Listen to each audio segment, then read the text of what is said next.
Okay. This meeting is being recorded. Okay. Yeah. Hello, everybody. Welcome to the Comstock Comstock webinar series organized by the TC Technical Committee on Cognitive Radio Networks. So yeah, if you yeah, so here are some like general like rules of running this webinar. It's challenging because a lot of people. So please try to mute your microphone. And but yeah, so we prefer to keep all the questions to the end. But if you do have a good question, let's keep the question to the end of the talk for the sake of time. Okay, so you can also use chat box to type in your question, or you can just unmute yourself and talk to the speaker directly. So there's a link here at the bottom. So that is the website of the TCCN. So basically, we post all the previous seminars, all the previous talks here with the video and the slides. So here is a list of the previous talks. So we, in 2021, we have the TCCN has organized the 4 webinars. Actually, the first one was kicked off by Professor Zhu Han in March last year, and the SIG special interest group on cognitive network security has also been very active in organizing security-related webinars, which are also available at this website. Okay, I'll type the link in the chat box so you can check it out. And our next webinar, so we organize about like 4 talks a year. So the next talk will be given by Professor Jin Luo from Nanyang Technological University, Singapore.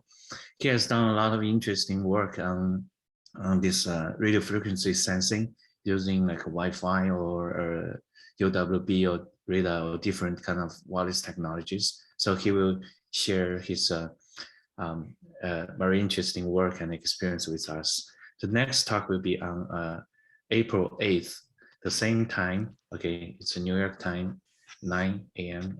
April 8th. Okay, so please mark your calendar.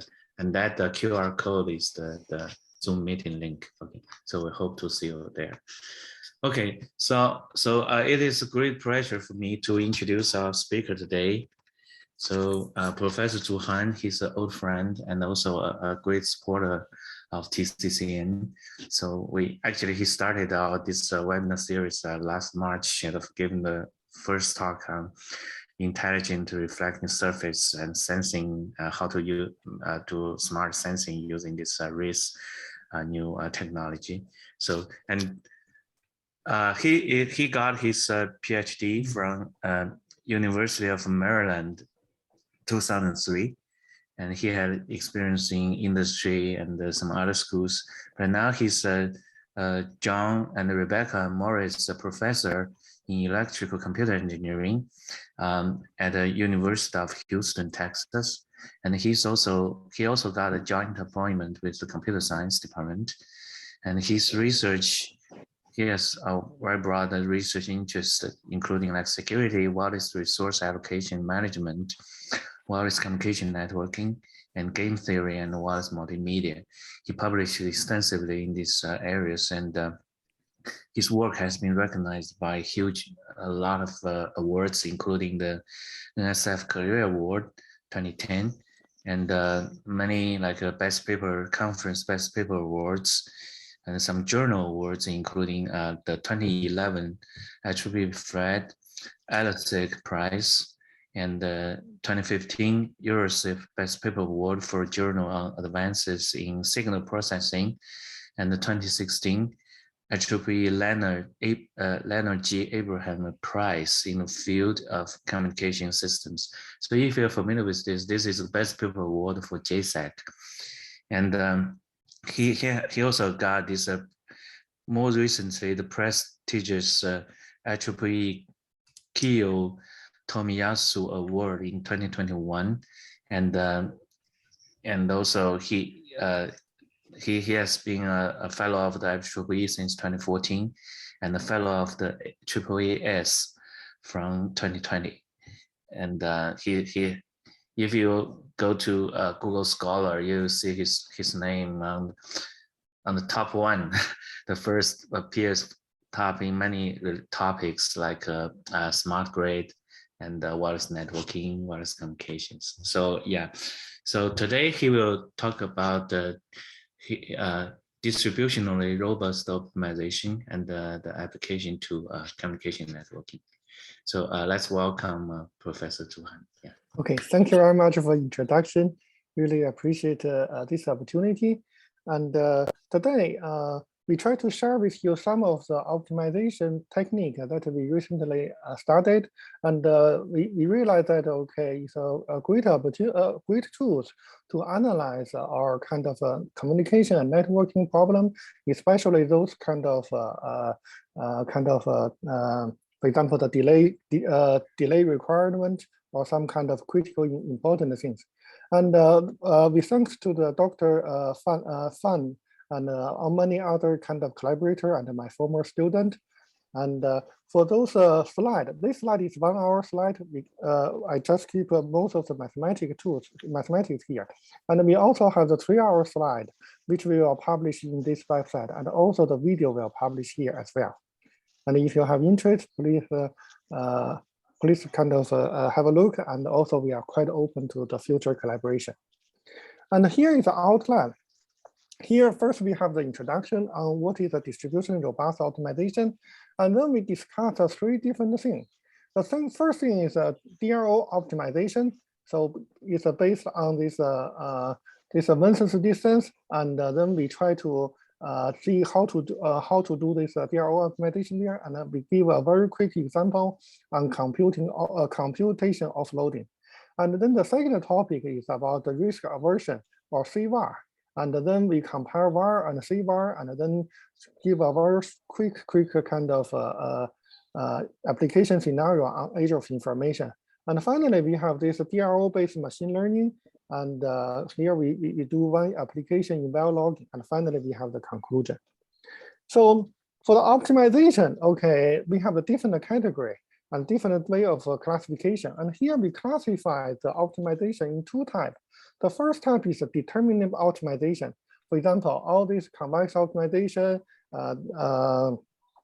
nonlinear, non-convex optimization, linear optimization, and so on. This is a Stephen Boy's book. And those are the deterministic optimization. In this type of optimization, all your parameter, all your constraint, all your variable are known. And however, in many applications, the optimization is under uncertainty. So in this case, okay, we have 3 different types.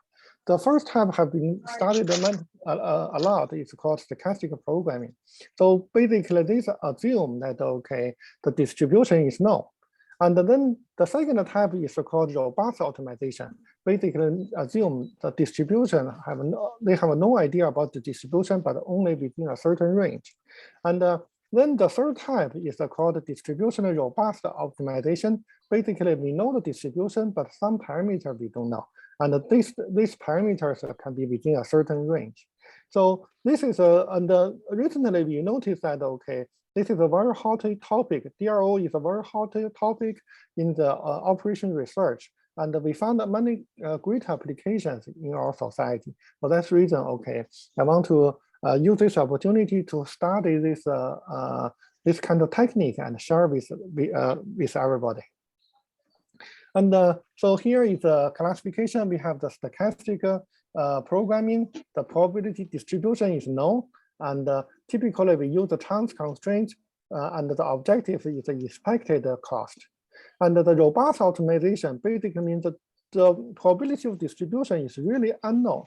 But we know that, okay, it only fluctuates within a certain range. And this range is called uncertainty set. And within this range, or this uncertainty set, the distribution can be any. And then, okay, we try to consider the Murphy's law. Okay, the God wants to select the worst case situation within this uncertainty set to screw me up. And then how could I do? So this is called robust optimization. And obviously this is a little bit kind of too conservative. So that's the reason we have the distribution robust optimization, which the random parameter of the probability distribution is uncertainty. For example, if we know the Gaussian distribution, okay, it's a Gaussian distribution, then if the parameter is all the mean and the variance is known, then it's a stochastic programming. However, if the mean and the variance is unknown, for example, the mean is from 0 to 3, okay, the variance is from 1 to 2. And then, okay, within this region, within this uncertainty side region, okay, there can be any kind of Gaussian distribution. In this case, okay, what we can do to do the worst case situation so that to try to make the system robust. So this is a difference between the distribution robust optimization and robust optimization. Okay, and so in mathematics, I think what this do for the stochastic programming, we know that we have a decision variable that we want to change, and then okay, we have the convex set, and this epsilon is this kind of uncertainty, and the p is a distribution. So basically, okay, we want to minimize the expected cost. For this p, the distribution is known, and all this parameter, okay, even though it's random, epsilon is random, but it follow a known distribution. So this is a kind of stochastic programming.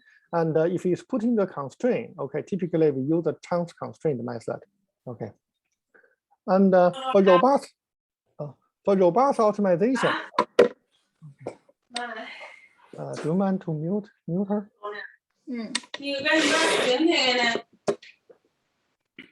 Okay, sorry for the technical issue. Okay. Okay, and then okay, for robust optimization, okay, the thing is that we want to change the decision variable x, and then this random thing, the epsilon c, I think c, okay, is belong to an uncertainty set. For example, okay, this mu, this u is within a box, okay. Within all the random variable happens within this box or any shape within the, this kind of region. And then, but what is the distribution of this random variable? We don't know. Okay, it can be anything. So here the God will select the random variable that within this uncertainty set to maximize my cost, to screw me up. Well, on the other hand, for me, okay, I will change the decision variable to minimize the cost. So this is called robust optimization. And then for this robust optimization is very conservative. And in practice, okay, the random, as a matter of fact, most of the time, the random parameters are unknown, but the distribution sometimes we know. Okay, so in this case, okay, we know the partial statistic information via the certain, or sometimes we know the partial distribution via the this kind of certain samples. For example, if we don't have a sufficient sample, sometimes we know this kind of the distribution is roughly where it is. Okay, so here we choose the intermediate approach. In this case, okay, this the God will select a set of the distribution, and this p is a set of the distribution within this uncertainty set. So, for example, for this Gaussian, suppose p is a Gaussian distribution, but its mean can be arranged and the variance can be arranged. So this is this P stands for. And so you can see that, okay, this is the intermediate approach between the stochastic programming and the robust optimization. But we found that, okay, this fits most of the practical situation. So this is a distribution robust optimization. And the key question is that, okay, how could they build the uncertainty set? So, so basically, the probability distribution qualify the model parameter uncertainty is not the ambiguity, and then okay, this uncertainty set have to be rich enough to contain the true generated distribution, and small enough to have this kind of exclude this kind of unplausible distribution, and tractable and with a practical meaning. So typically, okay, we have two types of determining the uncertainty set. The first one is that, okay, according to this it's called the moment ambiguity set. So for example, the Gaussian distribution example, I say, okay, we know it's Gaussian distribution. Then for the first moment, the mean, and second moment, the variance, okay, what is the range? So this is one type of doing that. The other called discrepancy-based ambiguity set. So the basic story is that, okay, we have this PN, which is a numerical test. Numerical, I have tried it several times. And then I have the numerical distribution. And this this PN hat is a numerical distribution with a test of n and sample of n. And the capital P means the real true distribution. And then this discrepancy-based ambiguity set means after a several trial, I know that, okay, the true distribution is at the most row distance away from my current test distribution. So in this case, okay, this is the uncertainty set. Yeah, uncertainty set that we have. Okay, so basically this is a kind of two type. I will talk about this one more in the next few examples. Okay, here, okay, we have this introduction about what is this kind of purpose of doing the distribution robust optimization. And now we try to have these three different classifications. The first one is about optimization.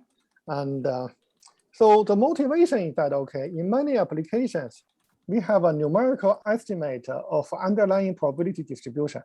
And the natural way is to say that, okay, whether or not this kind of distribution is sufficient.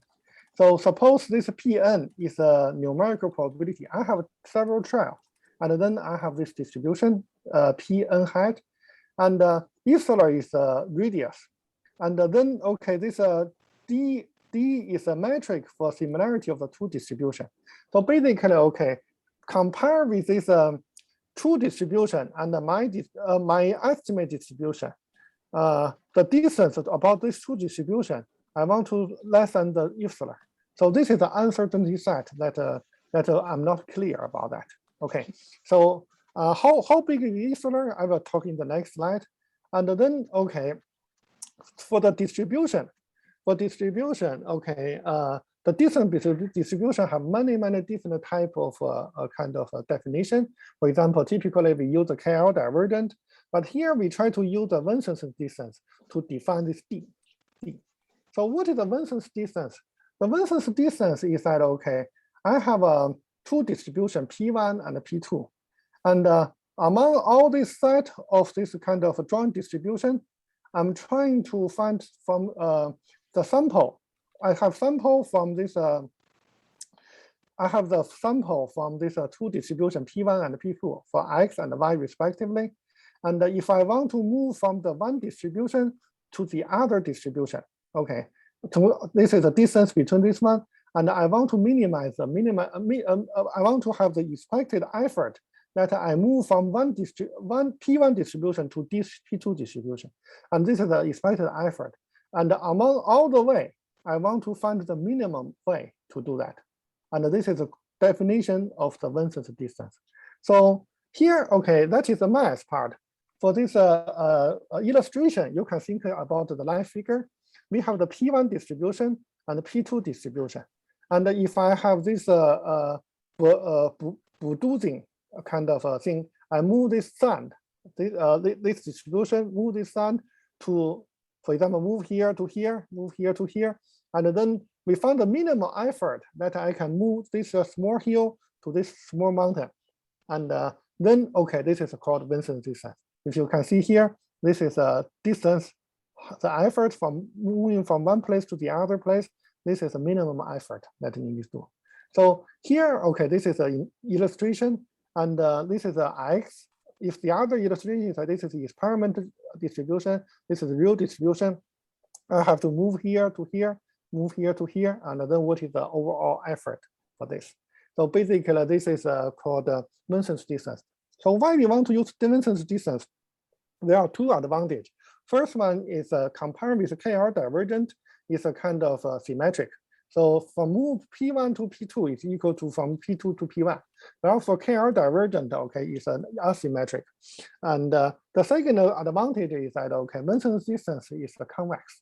So let's provide a kind of a very simple calculation in the future.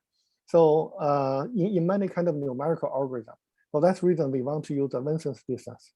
Okay, so the Vincent's distance based on ambiguity, say we have this called Vincent's ball. So the so-called Vincent's ball is okay, the true distribution and the numerical distribution. We want to have this kind of, I mean, the variance is this. I'm confident that it is within the epsilon. Okay, so how could you select this epsilon? Suppose your number of sample n is not big enough, then in this case, your estimate distribution p hat n is very arbitrary. Okay, might not be accurate. You know it's far away from the real distribution Q. Then in this case, you will have the epsilon big, very big. And but when n increase, this numerical distribution Pn hat will approaching Q, I mean, asymptotically. In this case, epsilon should be small. Okay, so how could we define the epsilon? And then, okay, there are two types of distribution. One is a kind of a light tail distribution. The other is a heavy tail distribution. And this is basically compared with this compared with the exponential distribution. And then, okay, in some reference I should put here, they say that, okay, if I have number of n, we have a number of sample of n, and I have the confidence level of one minus beta, then okay, if n is greater than this value, and I will select the confidence level of this one. If n is less this one, I select confidence level of this one. M is how many dimensions you have. Mean and variance, you have 2 dimensions. Sometimes you have more than 2 dimensions. So this is a considered case that you are in the light tail distribution case. And for this long tail, heavy tail distribution, you have to be more conservative. So in this case, I suggest to use the Chernoff bound, try to find this kind of distribution, just like this sublinear algorithm and or this half-ring inequality. So you can starting from there to derive your own epsilon for that. So in other words, okay, let's go back a little bit. In other words, when you're starting from this n is small, your epsilon will be very large, and you have no idea about what is a real distribution Q is.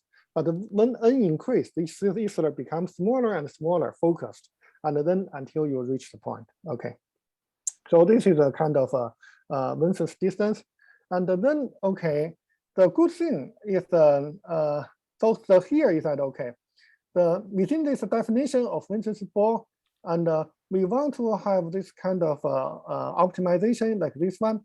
So we want to minimize x under the constraint, try to minimize this one. But I know that okay, due to my little observation, this random variable is not that kind of accurate.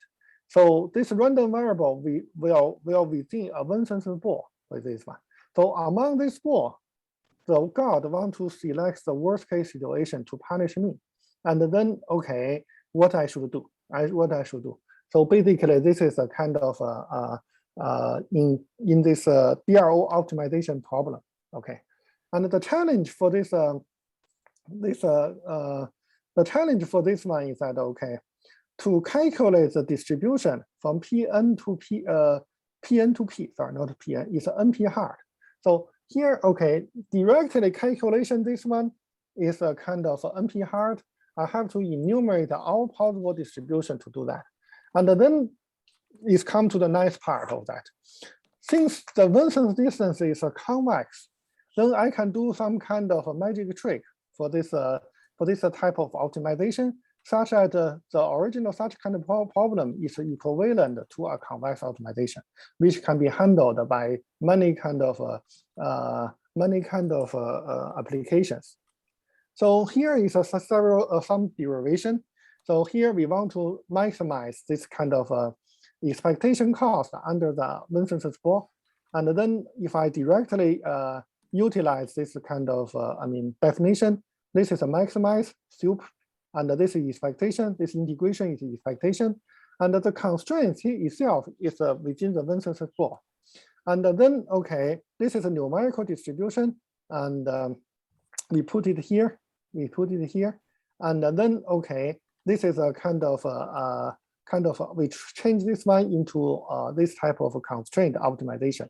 Okay, and then okay, we continue. This is a objective function that this part we write, and the second part, this part is put this constraint into the log multiplier, so that we change this one into the unconstrained problem. And then because the maximize minimization is always less or equal to minimize maximization, so we have the less or equal this one. So here we lose a little bit kind of optimality. If your H function is a kind of convex, then this is equality hold. This equality hold, we don't lose anything.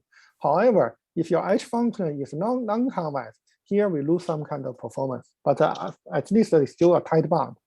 And then this is a case for you have, and then we remove this unrelated thing, so we get this kind of the last equation for this. And then okay, so the original problem will, according to the previous kind of page change, will change to this page, to this optimization.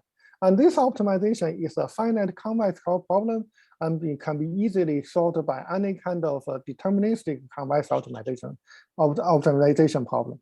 So you can see that, okay, due to the convexity of Benson's distribution kind of definition, and then the original kind of complicated problem will be downgraded into the original distribution robust optimization problem will be equivalent to this kind of deterministic optimization, which we have tons of tools to solve it. And moreover, if we have the special case for this quadratic case, then the original problem can be changed into a semi-definite programming. So semi-definite programming, I mean, is a very kind of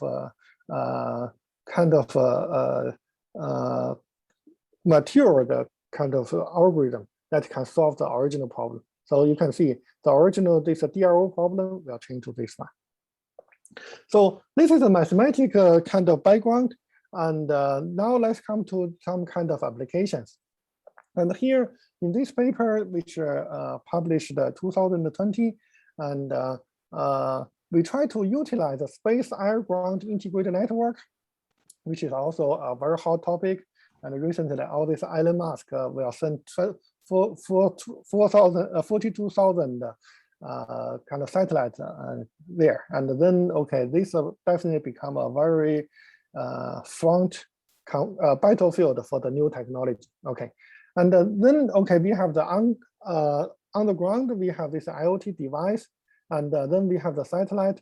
They can offload through the satellite or the UAV to the remote cloud server.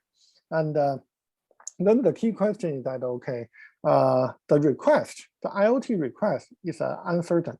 Okay, so here we have the problem formulation. We try to minimize the expected total latency through the total latency. And but because the requirement from the ground is unknown, this then okay, this is where this DRO come, and then we have all these practical constraints. We are going back. This is done though. Okay, sorry. Okay, and then we have this kind of a practical constraint for this kind of other things, and then we have some kind of uncertainty constraint here.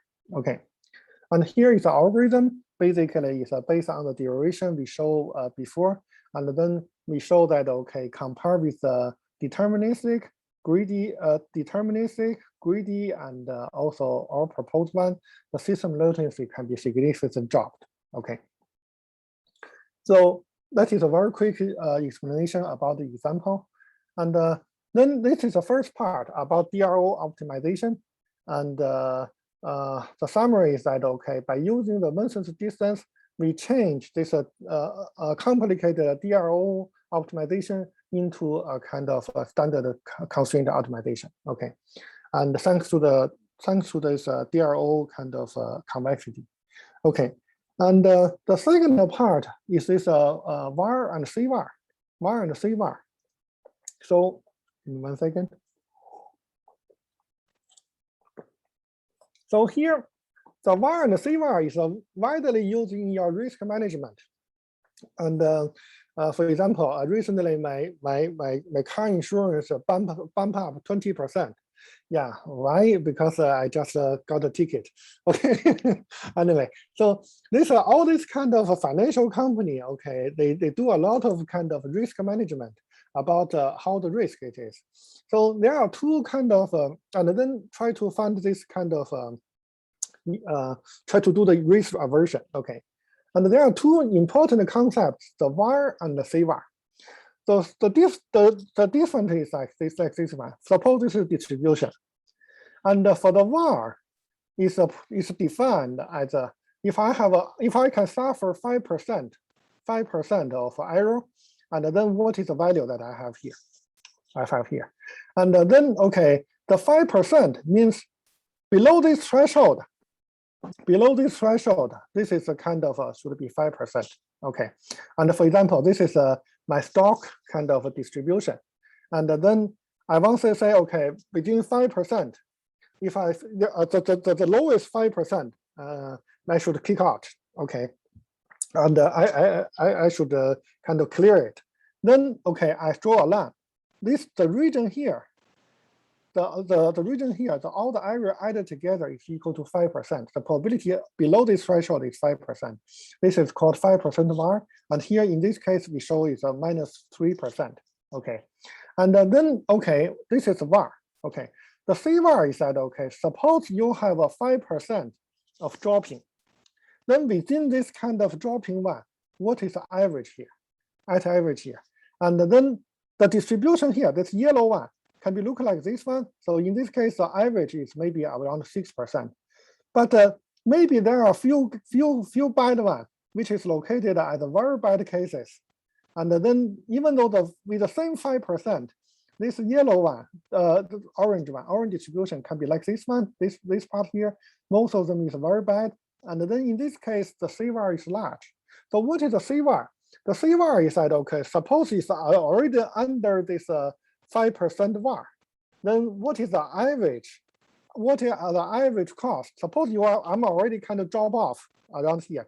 What is the average here? What is the average value here? This is called CVaR.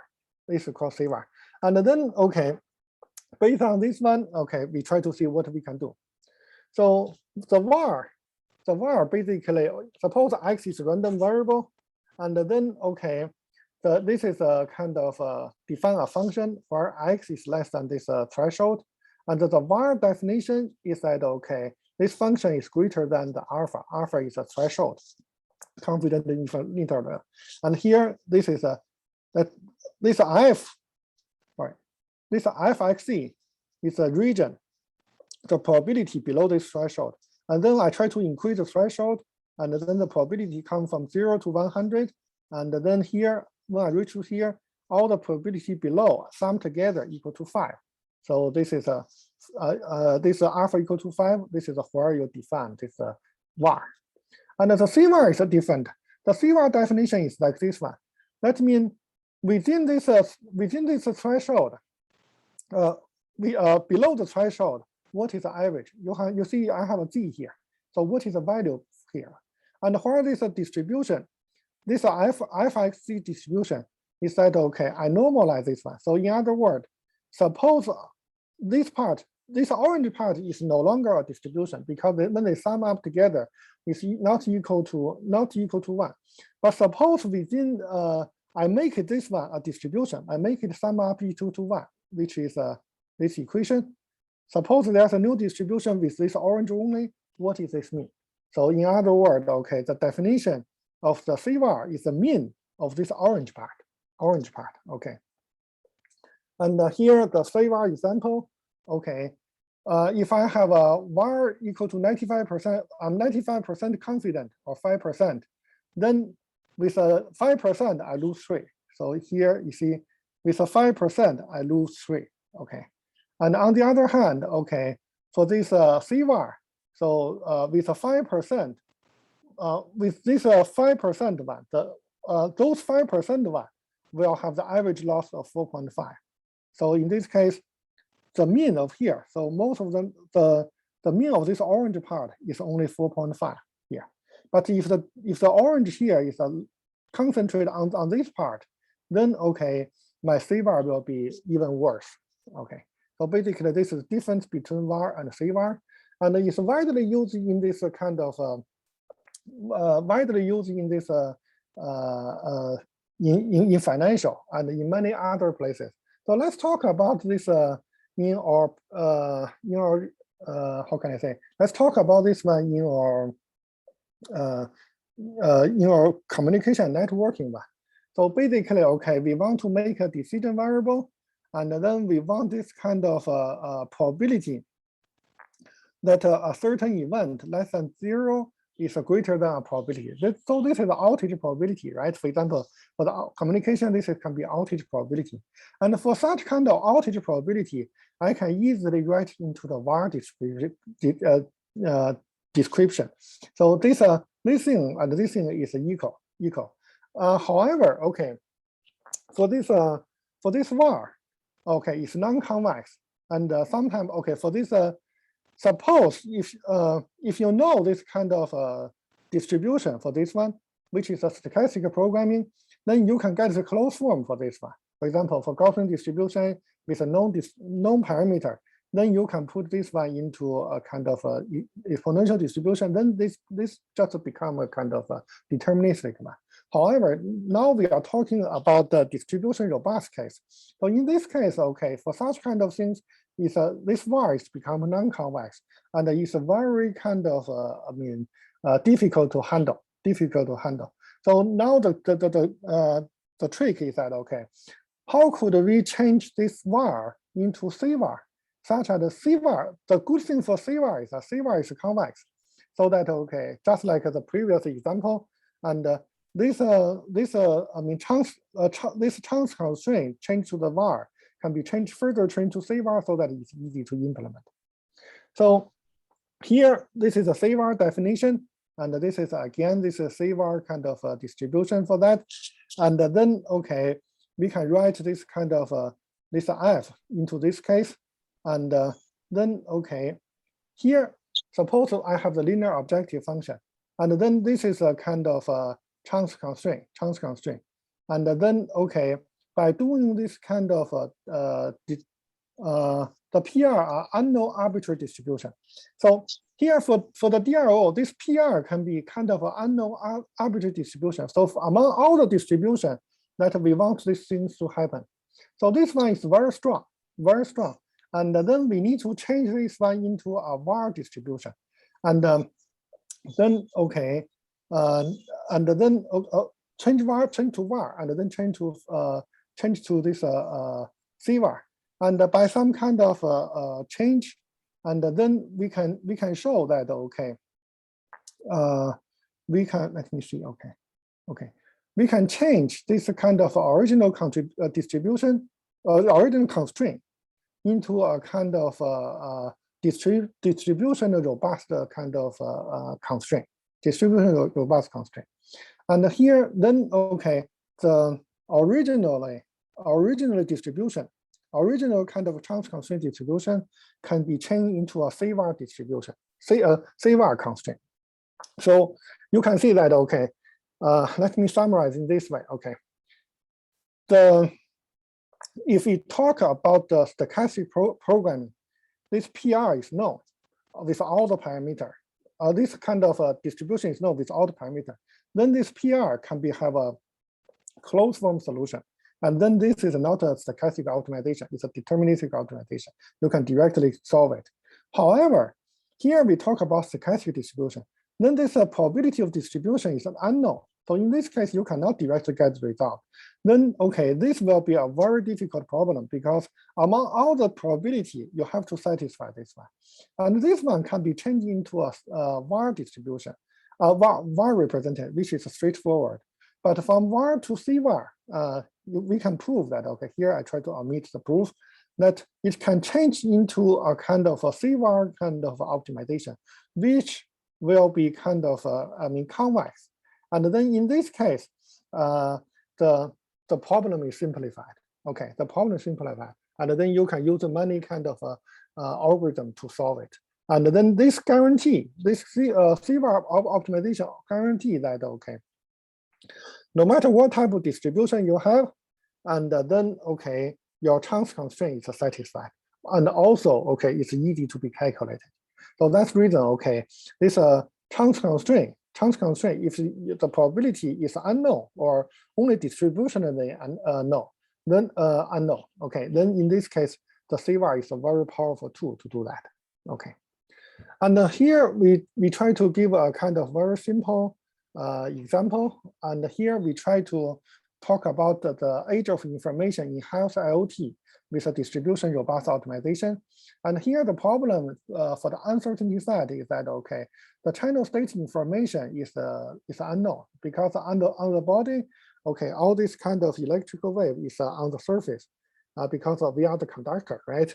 So all this kind of electric, and depending on your different gesture, and the channel will change. So in this case, okay, it's very difficult to estimate the accurate channel state information. So in this case, what we can do, and this is a body area network. We have the different kind of sensing devices, and currently a lot of body area network also have the energy harvesting one. And then the energy itself also become a kind of uncertainty side. And moreover, we are trying to talk about age of information. And I know the next talk is about the age of information. Allow me to briefly give the story here. So what is the age of information? The age of information is this timestamp that kind of the event really happened. And the difference between this timestamp, the event really happened, and the time that the destination knows for that. And here we show you an example. We have this kind of a sensor for this kind of fire. And if the sensor try to sample rate is too high, for example, okay, sample every millisecond, and then we can detect this event immediately. But then when they send to the destination, due to a lot of sensor and all detect this event, then there will be a traffic jam. So when somebody sees there's a fire, everybody just call 911. Or then, okay, the police cannot take all the calls. And there's a traffic jam here. And it takes a long time before the police realize that, get a phone call through and realize there's a fire there. So this is a kind of a one side extreme. The other side extreme is that suppose the sensor is sampled to, the frequency is very low, let's say 50 minutes. And obviously, whenever it sends this kind of event, it can immediately send to the destination without any kind of traffic. Then, okay, on the communication part is okay. But the sensing part is too few. So in this case, okay, after 15 minutes, the house is already burned down. So basically, you need to have the trade-off for this sensing frequency so that the timestamp will be minimized. And then here we minimize this kind of event, because for the health one, if you have a heart attack or some kind of falling down, you want to get the help as quick as possible. So that's the reason we want to minimize this kind of this kind of age of information. And then we have the CVaR constraint on the communication and the energy harvesting part. And then the other constraint that is in the deterministic optimization part. And here we use this kind of algorithm, low complexity algorithm for the distribution optimization problem. And here we show that, okay, for the robust, for CVaR solution, compare with this kind of non-robust solution, and we have the lower this average AoI, and also the energy cost is also good. Okay, so this is the second part about the VAR and CVaR, and basically work on the chance constraint part. And here, if the chance constraint is the distribution is unknown, then you can easily change to VAR. And then from VAR, you can change to the CVaR, which is convex, and then you can solve efficiently. And finally, let's talk about DRO-based reinforcement learning. So in the classic reinforcement learning, excuse me. It's mainly focused on the uncertainty environment for searching strategy to achieve the best performance. Then we have this reinforcement learning. Basically, so basically, it's a guard against a common systematic perturbing situation, or this robust adversary reinforcement learning. So basically, okay, they try to find this adversary part, try to get this very rare situation. So this is the classical way. And then, okay, for DRO reinforcement learning, so not only consider the uncertainty environment, but also consider this collected sample. So if my collected sample is not sufficient enough, then when we do this kind of action, we should consider for that. We should consider this kind of estimation error situation in the policy iteration. So in this case, okay, concentrate on the learning agency itself, and then okay, conservative policy. It will be more conservative policy in unknown environment, while optimal policy in familiar environment. So in other words, if I haven't explore this kind of things, my sample is not sufficient enough, then I will be more conservative. I try to kind of look around before I make the decision. And if this one I already know very well, then I will try to try to select a more optimal way. Okay, so here is an illustration. We have this uncertainty set. So this is a kind of the uncertainty set ball. Here we still use the KL divergence because some integration can be get out. But anyway, this means this ball means the experiment distribution and then the real distribution. What is it must be within this region. Okay. Now I'm already here, but I know that okay, the real distribution is not too far away. So how do you define this epsilon?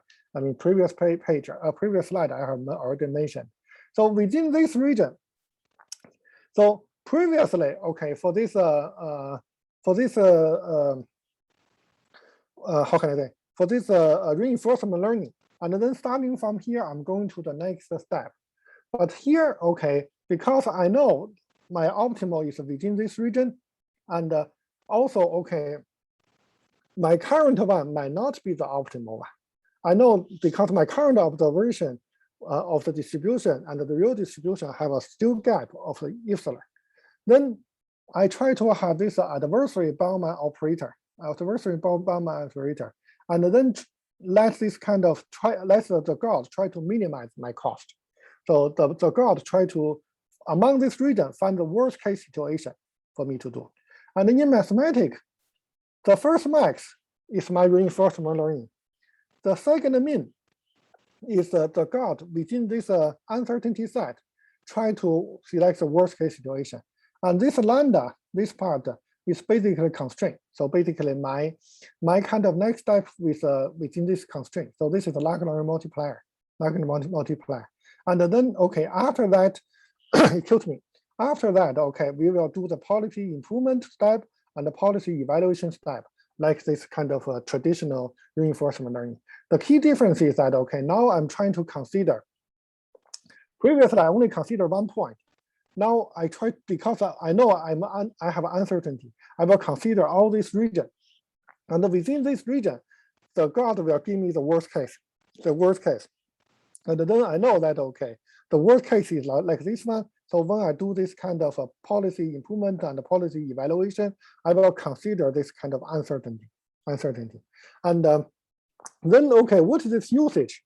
The usage is that, okay, it's twofolded, okay. One thing is that, okay, for example, for Boeing 737, this MAX, okay, what's their problem? The problem is that, okay, they don't enumerate all the distributions. So in certain kind of cases, their training sequence haven't kind of, I mean, they haven't experienced such kind of training sequence. So so that's of course the problem. So here, okay, one side is that, okay, this is what I already know, but in practice, okay, I know that, okay, it's It can be anything what is here. So this adversary part will select the worst case to do that.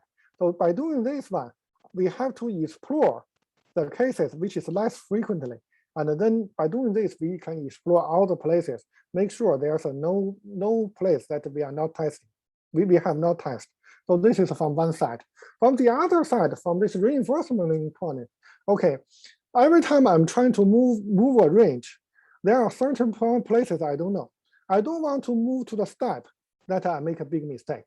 For example, okay, for this Chernobyl nuclear plant kind of mistake, okay, disaster, okay. They try to do a test, but they don't realize that, okay, such kind of test will cause such kind of catastrophic effect. So in the reinforcement learning, we want those one to move to the policy, but then we don't want them to step on the landmine. So basically, this is two-folded. Okay, this is depending on how you define your cross function. And then, okay, how could we put this kind of things into this Bellman function? So in other words, how could we put into the Bellman function? And here is a traditional Bellman operator. We have this inner product of the policy and the Q function. This is can be rewrite the Bellman operator. And here we try to have this kind of using the Fenchel function, which basically okay can be written in this way. Where this phi is this kind of baseline, the baseline. Okay, and then okay by rewriting this kind of by rewriting this Bellman equation into the Fenchel equation, and then okay we can plug into this we can use a conjugate function to replace this part. And here, okay, this omega pi can be have the different types. If using the distributional robust modified policy, and this one can be represented this way. If you have the soft actor-critic, you can write in this way. So in next two slides, I will try to say, okay, I will give you this kind of how to derive this these two cases. So for the first cases, okay, we try to have this robust. We try to use the entropy form into consideration to consider this robust guarantee on exploration process, and then after that, okay, we can plug this one into here, and then the result is look like this one. And the second, we can also extend this one into this kind of continuous case, and then basically, okay, this is a French conjugate that can be written in this way, and due to the time limitation, I just quickly go through here, and then okay, for this, oh sorry, okay, this part is as a matter of fact, this part I should change the title.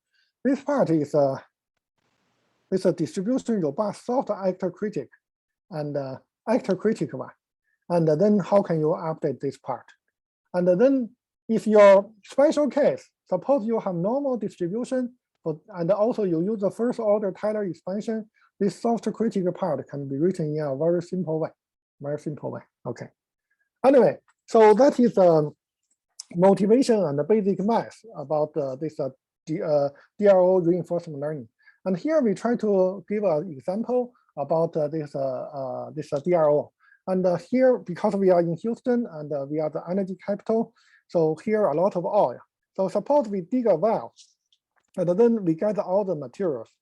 And then here, where the sand, where the oil, when we dig another well, so basically because underground is not flat, so it will change from here to here. And then in the middle, how could you figure out where the oil? And you cannot dig too much oil or too much well because they are so this is so expensive. But if you can construct the oil in the middle, and then you can dig into dig into the hole and then make a turn along this the layer of oil, and then you can get the money. And here, okay, to do that, this is typically by this kind of geoscientist. It's very labor intensive, And here try to, how could you move? So the key idea is, suppose this is the oil part, and then should I move left or should I move right? And this is basically, should I go shallower or deeper to find the oil? And this is Python kind of matching. And this one needs a kind of very robust one, because otherwise you dig into the wrong places, and then you waste millions of dollars for this. Anyway, so this is a quick example. And finally, we have the conclusion. And the DRO is the account of the fact that we never exactly know the distribution. However, compared with our robust optimization, we somewhat know this probability. We know what type of probability distribution is, but we don't know this kind of, the exact value. Or due to I only have a few trials, but I have an experiment distribution, and then I know that the real distribution and my distribution is within a certain distance.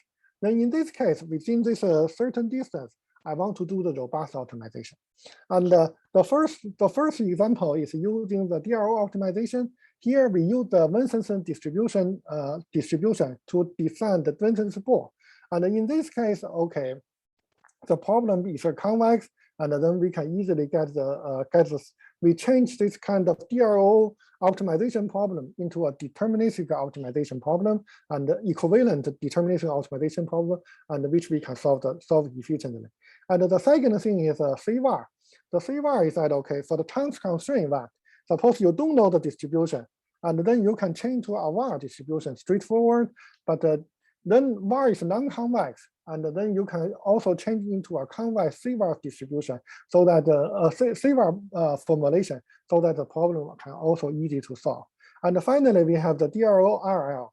So basically, okay, within this kind of, again, okay, when I studied reinforcement to study to a certain point, I have studied the word already. I have a view about this one, but it might not be accurate enough. So instead of greedily to send to the next step, which might miss the opportunity or might land on the landmine, I'm trying to say, okay, within this uncertainty side ball, and then I use this kind of guard to adversary selection for that to school me up. And then among all these things, I found the most robust one. So by doing this one, I not only can find all the distribution possible, but also I can kind of prevent standing on the landmine. And with this kind of time goes by, I realize this word better and better. My uncertainty side will become smaller and smaller, and then I will change from more conservative to more seeking the optimality part. So basically, okay, this is the overall story. And here is the main reference. And I hope that, okay, I cover the story. Thank you very much. Yeah, thanks for a very interesting talk. And it is also quite intensive and with a lot of useful information. So actually, fortunately, yeah, it makes me feel like a student again sitting in class. So fortunately, we are recording all the talks, and the video for this talk and PowerPoint slides will be available at the link. So I've just posted in the chat box. So now we have time for a few questions or interactions with the speaker. So if you have any comments, questions, yeah, please go ahead to unmute yourself and yeah, talk to Professor. And yeah. Okay, sorry that, okay, this is a shrinking down from a 3-hour tutorial, which we gave 2 days ago. Yeah. So it's a little bit intense. Yeah, I think it's very useful because in early communications papers, everybody assumed this Gaussian noise and additive Gaussian noise. But actually, many of these kind of random things we encounter in wireless networks, I think they don't have a very accurate, it's hard to be modeled with a certain distributions. So yeah, this would be, seems like a last territorial want to conquer. So yeah. Any questions? Please go ahead. Yeah. Okay, so thank you very much, Professor Han. So learned a lot, as Shivan said, it's a lot of information. Got a question for the CVaR. It is convex, but in some cases, the convex function itself may not be in a very simple form. Okay, I mean the computation of that it is convex, but it's not like, for example, minimizing x squared. Okay, so have you run into those situations? How do you deal with those so that the computation does not take a very long time? Yeah, that's a good question. Okay, and well, true. Okay, and typically, okay, what we can do is that, okay, we for such kind for good thing is that it's still a convex. Okay, so but bad thing is that, okay, sometimes it's difficult. So sometimes, okay, I can use the iterative. We can add some kind of quadratic penalty or quadratic things there, just like this B sum, and we add some kind of quadratic penalty for that, so it will speed up for this conversion. Yeah. So okay. Yeah. There are several tricks that you can do to do that, and one of the, I mean, just a B sum. B sum is one part of the B sum algorithm can help for this one. I type in this the chat to everybody. Okay, it's a B sum. Okay. Yeah, but I mean, I will send you an email later about exactly what I'm doing. But here, I just remember B sum in the certain step, it can improve. But what's the name of that step? For some reason, I forgot. But I will send you a message later. Yeah. Could you also at the start of your talk, you give out a link of your this slides, the longer version of slides. Could you type this in the, because we cannot click your slides. Could you type that in the chat box? Okay, I will. Yeah. Give me 1 second. Yeah. Yeah. Oh, okay.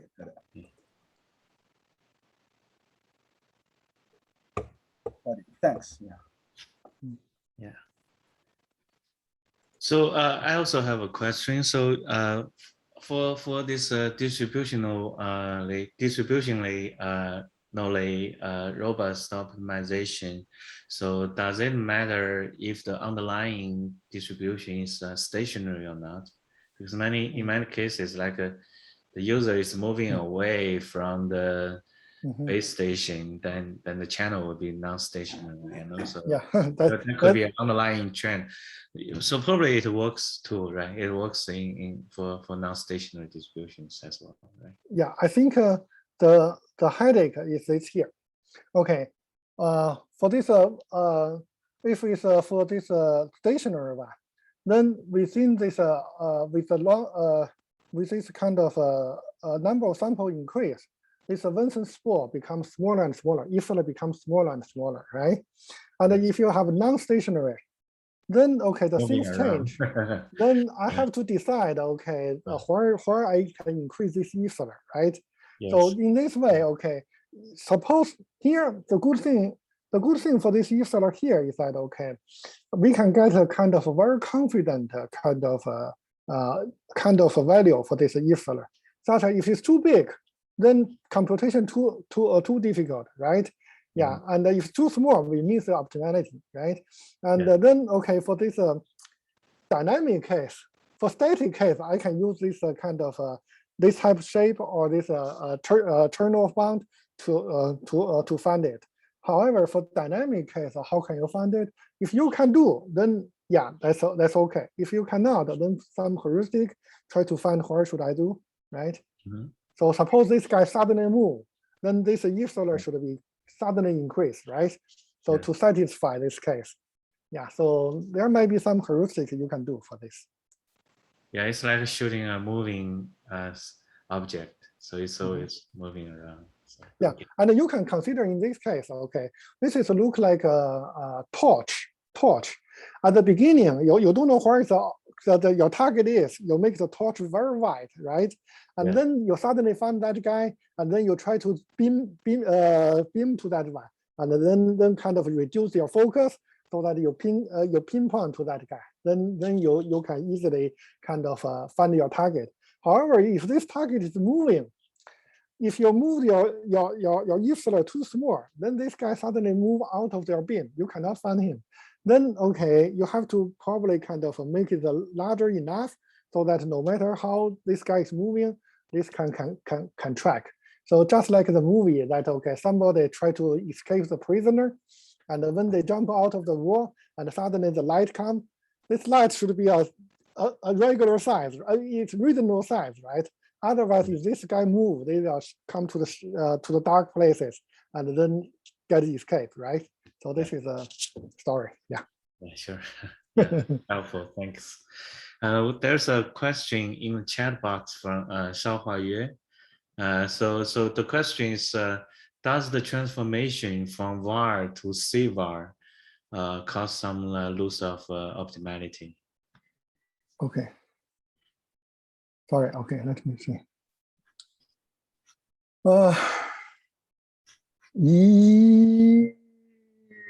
Let me remember. Okay.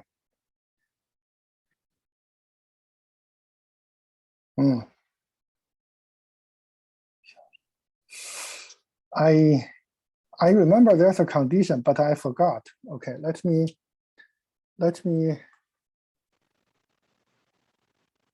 hold on a second. Okay, I mark this one. I need to ask. Okay, I cannot give you a concrete answer for this one, but I already kind of write down this one, and also probably I will do two things. First one, I will send an email to Dr. Yue, okay, to explain this one. And the second thing is that, okay, in my revised slide, okay, I will put on the slide as well. And when I put there, I will try to kind of answer this question as well. Sure, sure, yeah. Maybe it's in your 3-hour edition version. Yeah, and Dr. Xue, the answer is no. Okay, Rosfer has a theorem. Yeah, I think that is what I expected. Yeah, I just forgot this guy's name. Yeah. Yeah, I remember it should be equal, but know that I need something to justify what I want to say. But thanks for Dr. Xue's clarification. Okay. Sure. Yeah. Great. So yeah. Any other questions, comments? So you mentioned earlier, because many people are familiar with KL divergence. You mentioned earlier the Wasserstein is a better metric because it's convex. Could you elaborate a little bit on this? Okay. I mean, difference between the two measures. Okay, and the KL divergent, okay, there's a log form inside, and this log form caused a pro and a con for that. Pro is that, okay, when you do the integration, it will come out 1 over x equal to, I mean, whatever. I mean, a log is over 1 over x.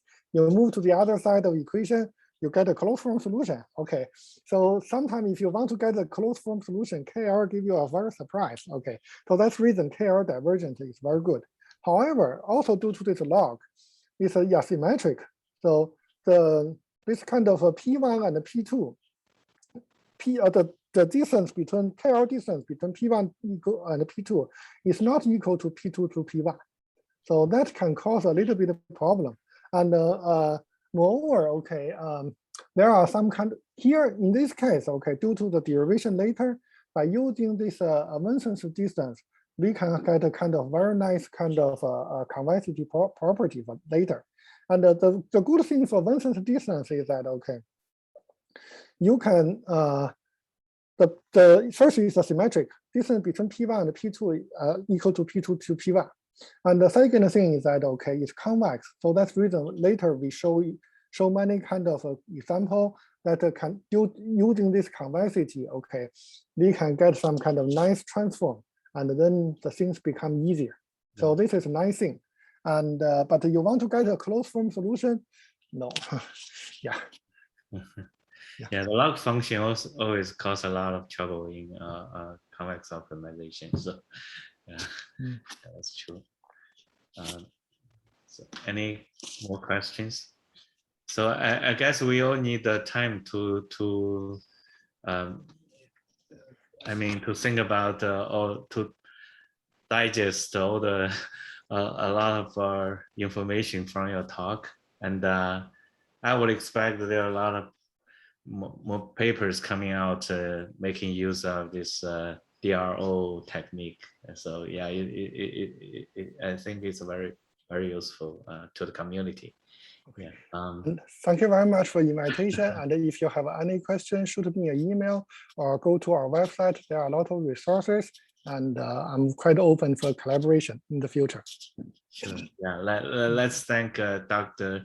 Hein for another very interesting talk, and hope we'll do this again in at some future time. Okay, thank you very much. Yeah. So Bye-bye. that concludes the webinar today. So the next talk will be on April 8th. April 8th, not the April 1st. Okay, April 8th by Professor Jun Luo from NTU, Nanyang Technological University, Singapore, on radio frequency sensing, some very interesting work. I hope to see you all there. Yeah, thank you, and have a nice day. Bye-bye. Let me stop recording.